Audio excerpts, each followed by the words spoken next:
Okay, y'all, I'm back. And I want to talk about emotional intelligence, right? We hear that term a lot. Emotional intelligence, emotional IQ, whatever. And when you hear that, it's like, okay, what does that really mean, right? That was how I was feeling. Like when I first started to hear that term circulating around, I was like, emotional intelligence, not knowing that I had already been through a lot of the rigors of what has to happen to sharpen your emotional IQ, right? So, okay, first of all, let's talk about emotions. Emotions make you cry sometimes. Emotions, let's just name some. Angry, happy, sad, embarrassed, jealous, confused. Emotions are basically like, for lack of a better definition, emotions are feelings, feelings within that are usually brought about by some external occurrence, right? Something will happen and it'll make you feel some type of way, you know what I mean? And so that's what I mean by, emotional intelligence. We're talking about like emotions and how to understand those emotions to better deal with them, right? And all right, so how do you strengthen or how do you sharpen your emotional IQ? And this is something I've discovered. Just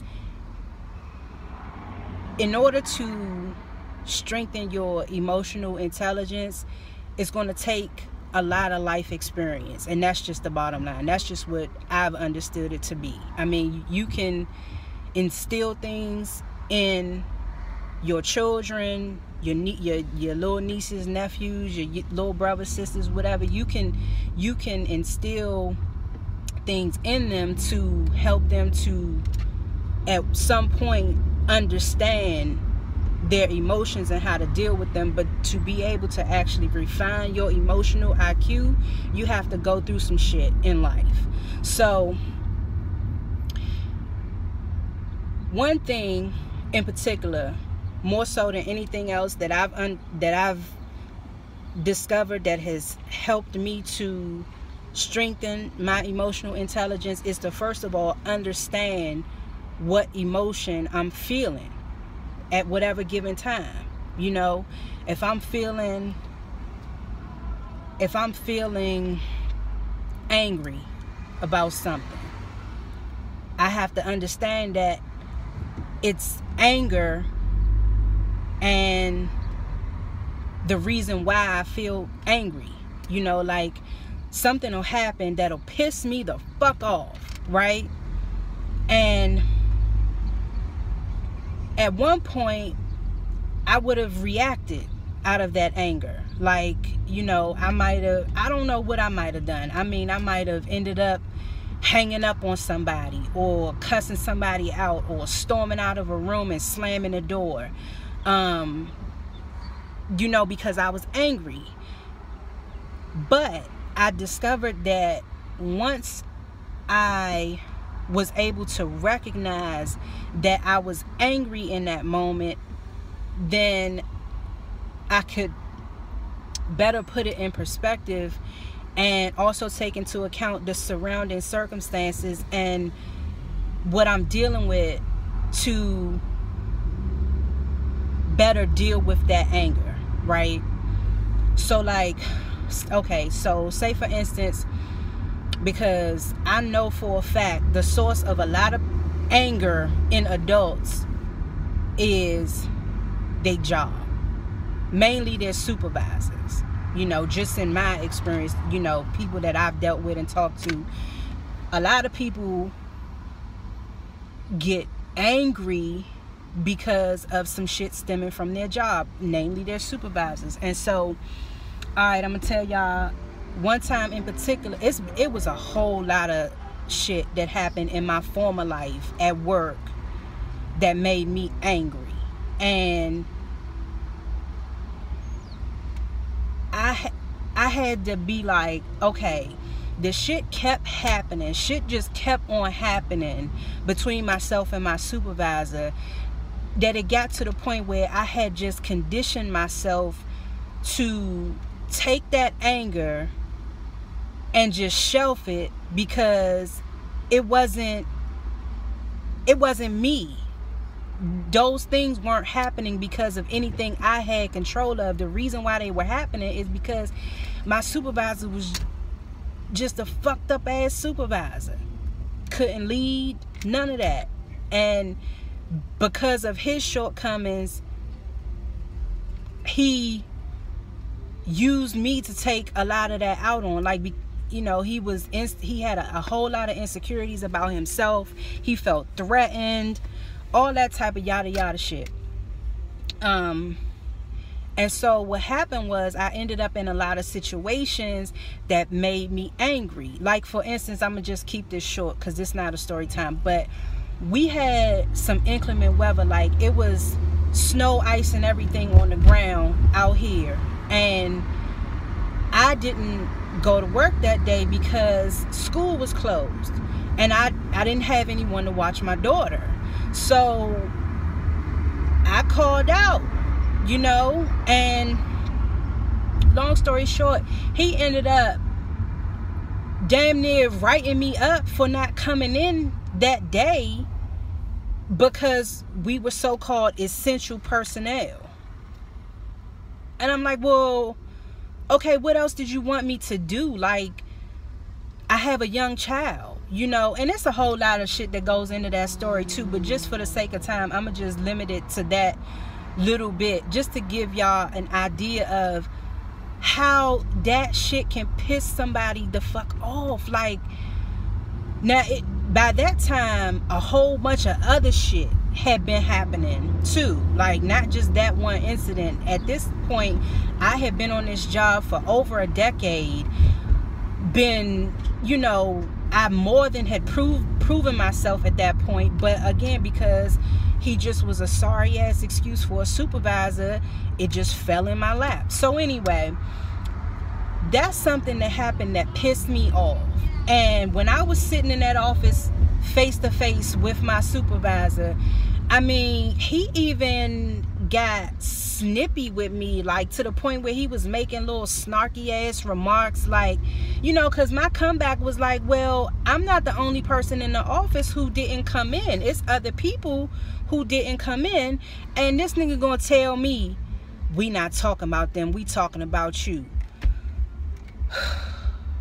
Okay, so I hope I'm illustrating this well enough for y'all to just get a slight feel for where I'm coming from about being angry in that moment, right? And I wanted to just fucking throw all the papers off the desk. I wanted to flip his little bitch ass coffee cup over, all that. But I knew I couldn't do that. However, had that been 10 or 15 years prior, when I was in my late teens working as a cashier, I wouldn't have given a fuck, you know. But at that, once that incident happened that I was just talking about, once that incident happened, I had been through enough in my life to understand, like, look, you have to put your emotions in check, because when you don't, that shit has implications, right? So that's one thing that I discovered really has helped me to strengthen my emotional intelligence, is to first understand what emotion I'm feeling. Even when I'm feeling super extra happy. Like, another instance, right? When I finally got a job offer, right now, I had been on like 20 interviews at this point, and I was trying desperately to find another job because I had to get away from this damn supervisor. So, and it just so happens that I received the job offer while I was still I was working my shift at my previous job when I got the call to say, we want to offer you this position. I was so fucking happy in that moment. I wanted to drop the phone and just, I'm sorry y'all,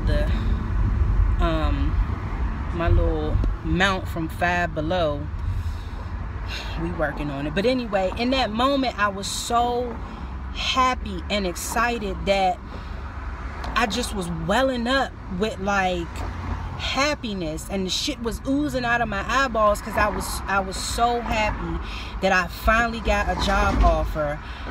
But I couldn't react the way I wanted to because I was still at work, you know, and I was offered the job, which of course was a super exciting moment for me. And it was gratifying because I had put so much work into finding another job. I wanted to just drop the phone and scream to the top of my lungs like, they offered me the job, you know. But of course I couldn't do that because I was still at work. And then I had to also take into account that, you know, I hadn't received an offer letter yet and all of that. So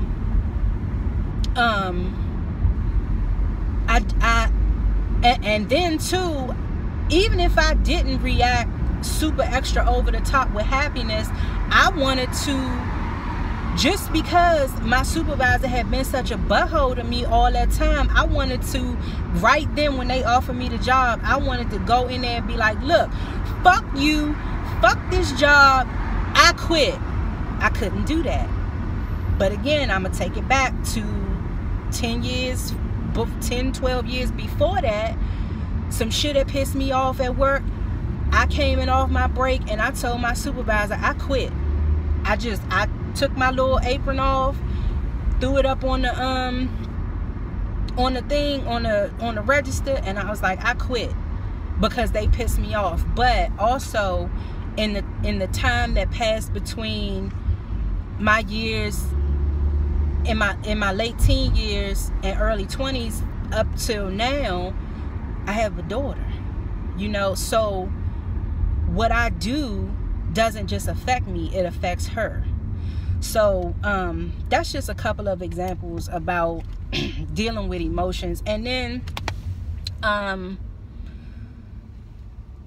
it's a lot of other stuff. It's so many layers to this, and I'm just touching on a few.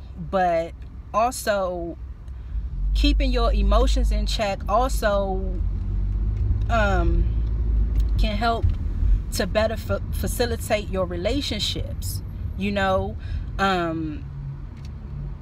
When you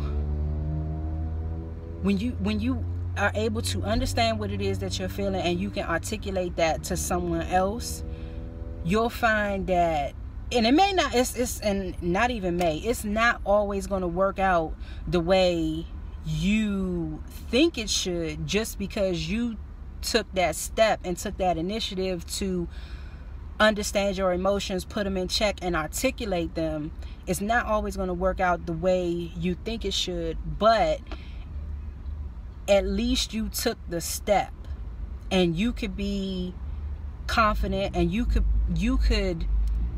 can have that peace of mind to know that I did my part, right?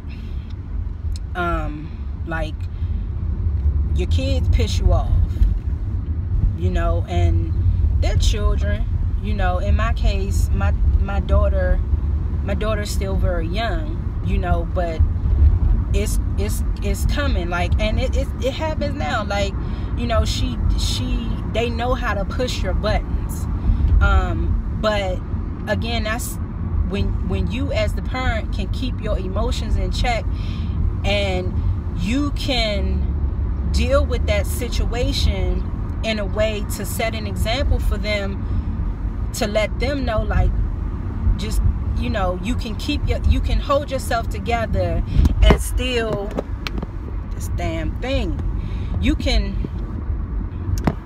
God damn it, I'm sorry. You can demonstrate to your kids that you can hold yourself together and you're not going to just fly off the handle. That's what I mean by you can, damn it, you can hold yourself together and not fly off the handle. That's what I mean by you know, you can show your kids, you can be an example for your kids, because you know. And another thing too is about kids are going to react how you react. So if you're panicking and anxious and nervy and jumpy all the time, that's how your kids gonna be. And it's not comfortable. For an adult, it's not comfortable. But can you imagine how being nervous and jumpy and panicky and anxious is for a child? A child don't understand what those emotions are.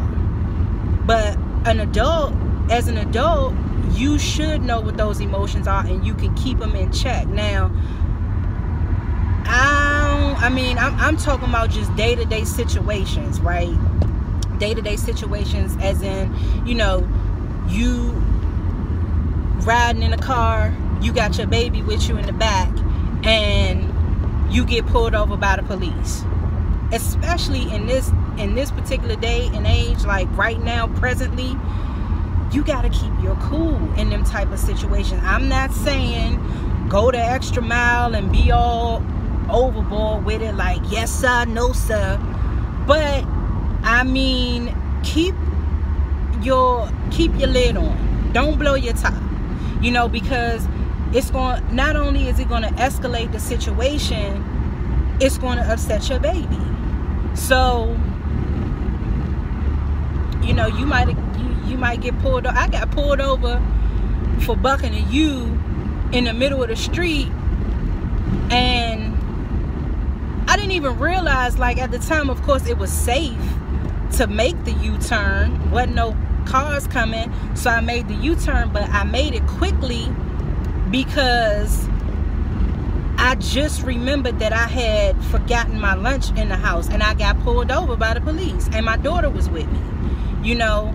And it's easy to fly off the handle in situations, but all I'm saying is that please understand what it is that you're feeling at the time, and be able to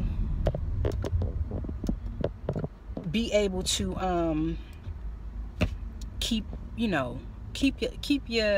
yourself in check, not for nobody else's sake, for your sake, because being reactive has major implications in a lot of situations. And sharpening, developing, refining your emotional IQ is something that can help you be, instead of being reactive, it can help you to be proactive, because you already know, you know what I'm saying, you already know what you're dealing with. You know yourself, and you know how you are going to react in certain situations. So being able to understand your emotions and put them into perspective before anybody has a chance to provoke you is what I'm saying.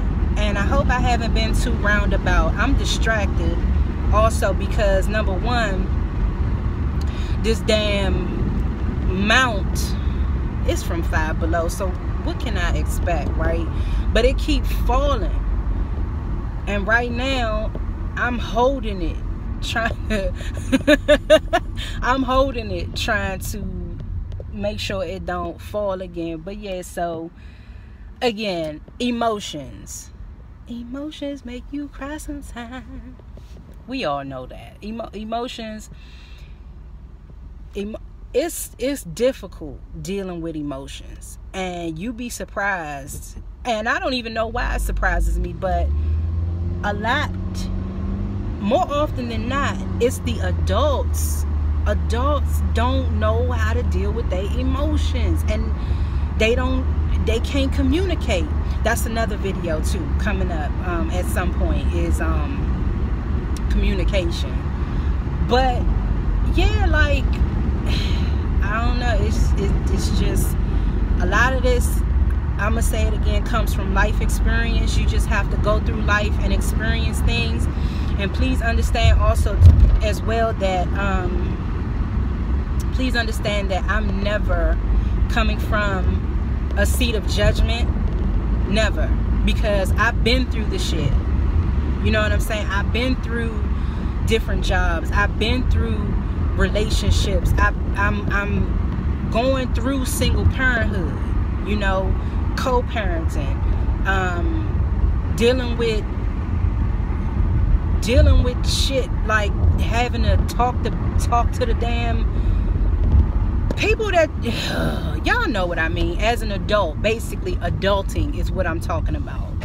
So don't ever think, like, when you watch these Koi Convos, that I'm ever coming from a seat of judgment or anything like that. This is all life experience, things that I've learned just in my experience as,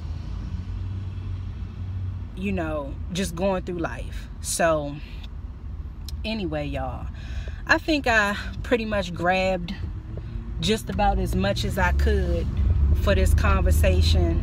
But as always, I need for y'all to, first of all, I need for y'all to click the subscribe button. Okay, give me that subscription. Okay, subscribe so you can get more of me. Subscribe and ring that damn bell down there, the bell. Yeah, I need y'all to hit that bell so you can be notified when I upload. Anyway, yeah, turn your bell on. Just turn your bell on and subscribe. And I need for y'all to also leave your comments down bottom in the bayou, going down the bayou. Leave your comments, whatever, questions, whatever. And one more thing about these Koi Convos, are intended to be a conversation starter. So I definitely appreciate you leaving your comments and everything. But even if you don't, you know, you can just hit the like button or one or the other, whatever. You can leave a comment and hit the like button, any variation of it that you like to do. But if you don't decide to do none of that, if you just watch this video and you decide you want to have this conversation around the table at Sunday dinner, then that's good enough for me. Just have the conversation. Shit, if you want to talk to yourself out loud about the shit, do that. You know what I mean? It is what it is. But anyway, y'all, I'm about to get up off of here and rate, comment, subscribe, hit me up on any of my social medias. Let me know what y'all think, and I'll be back at y'all soon.